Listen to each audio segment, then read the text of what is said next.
안녕하세요. 오늘은 2024년 11월 26일이고요. 출애굽기 21장 말씀 여러분과 함께 읽습니다. 종에 관한 법. 내가 백성 앞에 세울 법규는 이러하니라. 내가 히브리 종을 사면 그는 6해 동안 섬길 것이요 7째 해에는 몸값을 물지 않고 나가 자유인이 될 것이며, 만일 그가 단신으로 왔으면 단신으로 나갈 것이요 장가 들었으면 그의 아내도 그와 함께 나가려니와, 만일 상전이 그에게 아내를 주어 그의 아내가 아들이나 딸을 낳았으면 그의 아내와 그의 자식들은 상전에게 속할 것이요 그는 단신으로 나갈 것이로되, 만일 종이 분명히 말하기를 내가 상전과 내 처자를 사랑하니 나가서 자유인이 되지 않겠노라 하면, 상전이 그를 데리고 재판장에게 갈 것이요 또 그를 문이나 문설주 앞으로 데리고 가서 그곳에다가 순곳으로 그의 귀를 뚫을 것이라. 그는 종신토록 그의 상전을 섬기리라. 사람이 자기 딸을 여종으로 팔았으면 그는 남종같이 나오지 못할지며, 만일 상전이 그를 기뻐하지 아니하여 상관하지 아니하면 그를 속량하게 할 것이나, 상전이 그 여자를 속인 것이 되었으니 외국인에는 팔지 못할 것이요, 만일 그를 자기 아들에게 주기로 하였으면 그를 딸같이 대우할 것이요, 만일 상전이 다른 여자에게 장가들지라도 그 여자의 음식과 의복과 동침하는 것을 끌지 말 것이요, 그가 이 세 가지를 시행하지 아니하면 여자는 속전을 내지 않고 거저 나가게 할 것이니라. 폭행에 관한 법. 사람을 쳐 죽인 자는 반드시 죽일 것이나, 만일 사람이 고의적으로 한 것이 아니라 나 하나님이 사람을 그의 손에 넘긴 것이면 내가 그를 위하여 한 곳을 정하리니 그 사람이 그리로 도망할 것이며, 사람이 그의 이웃을 고의로 죽였으면 너는 그를 내 제단에서라도 잡아내려 죽일지니라. 자기 아버지나 어머니를 치는 자는 반드시 죽일지니라. 사람을 납치한 자가 그 사람을 팔았든지 자기 수하에 두었든지 그를 반드시 죽일지니라. 자기 아버지나 어머니를 저주하는 자는 반드시 죽일지니라. 사람이 서로 싸우다가 하나가 돌이나 주먹으로 그의 상대방을 쳤으나 그가 죽지 않고 자리에 누웠다가 지팡이를 짚고 일어나 걸으면 그를 친 자가 형벌을 면하되 그간의 손해를 배상하고 그가 완치되게 할 것이니라. 사람이 매로 그 남종이나 여종을 쳐서 당장 죽으면 반드시 형벌을 받으려니와, 그가 하루나 이틀을 연명하면 형벌을 면하리니 그는 상전의 제3이라. 사람이 서로 싸우다가 임신한 여인을 쳐서 낙태하게 하였으나 다른 애가 없으면 그 남편의 청구대로 반드시 벌금을 내되 재판장의 판결을 따라 낼 것이니라. 그러나 다른 애가 있으면 갚되 생명은 생명으로, 눈은 눈으로, 이는 이로, 손은 손으로, 발은 발로, 된 것은 된 것으로, 상하게 한 것은 상함으로, 때린 것은 때림으로 갚을지니라. 사람이 그 남종의 한 눈이나 여종의 한 눈을 쳐서 상하게 하면 그 눈에 대한 보상으로 그를 놓아줄 것이며, 그 남종의 이나 여종의 이를 쳐서 빠뜨리면 그 이에 대한 보상으로 그를 놓아줄지니라. 임자의 책임. 소가 남자나 여자를 받아서 죽이면 그 소는 반드시 돌로 쳐서 죽일 것이요 그 고기는 먹지 말 것이며, 임자는 형벌을 면하려니와, 소가 본래 받는 버릇이 있고 그 임자는 그로 말미암아 경고를 받았으되 단속하지 아니하여 남녀를 막론하고 받아 죽이면 그 소는 돌로 쳐 죽일 것이고 임자도 죽일 것이며, 만일 그에게 속죄금을 부과하면 무릇 그 명령한 것을 생명의 대가로 낼 것이요 아들을 받든지 딸을 받든지 이 법규대로 그 임자에게 행할 것이며, 소가 만일 남종이나 여종을 받으면 소임자가 은 30세겔을 그의 상전에서 줄 것이요 소는 돌로 쳐서 죽일지니라.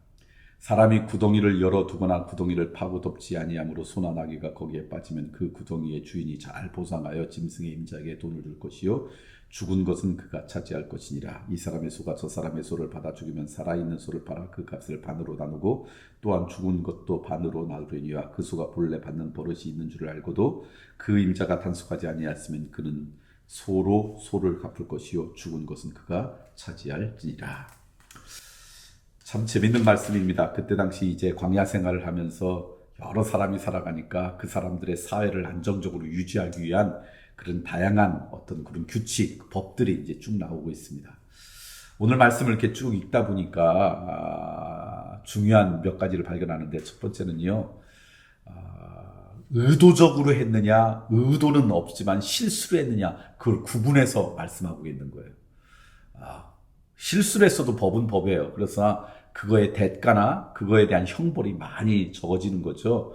그러니까 우리가 뭔가를 의도를 갖고, 악한 의도를 갖고, 잘못된 의도를 갖고 살아가는 것과, 나는 그러지 않은데 우리의 실수나 우리의 연약함 때문에 어쩔 수 없는 것은 구별하는 것, 이게 하나님의 법칙이에요. 그러니까 그거의 결과만 하나님은 관심 갖는 게 아니라 그 동기나 과정도 중요하게 여기는 게 하나님의 생각이다.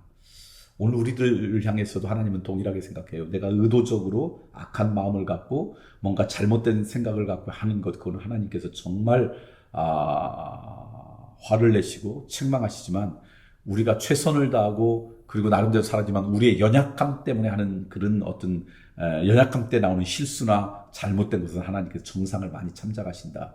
그것도 우리가 가져야 될 마음의 자세가 아닐까 그런 생각이 듭니다. 그게 나쁜 의도인지 열심히 하려고 했는데 잘못돼서 그럴 건지 그걸 좀 분별하는 게 오늘 우리가 필요하고요.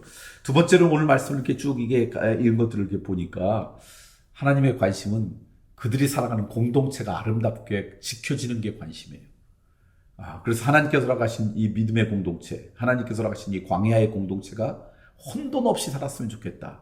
그래서 이것을 만든 거예요. 누구를 책망하려고 하는 게 아니라, 누구를 처벌하려고 하는 게 아니라, 죄를 지은 사람을 어떻게 하려고 하는 게 목적이 아니라, 이 공동체를 아름답게 가꾸기 위해서, 이 공동체가 잘 유지되기 위해서 꼭 필요한 것들을 말씀하신다. 그래서 하나님은 개인의 삶도 중요하지만 공동체가 아름답게 유지되는 거에 관심 많으시구나. 우리의 가정이, 우리의 믿음의 공동체가, 우리의 사회 공동체가 잘 되기 위한 어떤 우리의 사회적인 책임, 믿음의 책임이 중요하다. 이게 하나님의 관심이에요. 세 번째는 어쩌시 실수를 하더라도 그 사람들을 책망만 하는 게 아니라 때로는 안전한 장소를 줘서 그곳에서 보호받도록. 그러니까 어떤 실수나 연약함 때문에 잘못을 했지만 그것 때문에 그 인생이 너무 힘들 것 같으면 보호해 주시는 안전장치도 하나님께서 마련해 주세요.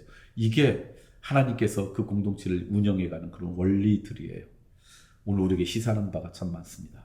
하나님은 공동체가 아름답게 유지되기 위해서 필요한 어떤 법칙, 필요한 어떤 징벌, 어떤 책망들을 만드신 분이고 그리고 그 가운데 의도적으로 한 것과 실수와 연약함 때문에 한 것들을 분별하셨고 비록 실수로 했더라도 그것 때문에 그 인생이 완전히 망가질 것 같으면 보호하는 그런 장소까지 안전장치도 마련해 주신 분 결국 우리를 인격적으로 대하시고 우리 한 사람의 생명을 소중히 여기시는 하나님의 사랑을 우리는 이곳에서 발견합니다. 그 하나님의 사랑이 우리 가운데 있고 그 사랑받은 자로서 그렇게 살아가는 기쁨이 있기를 소망합니다.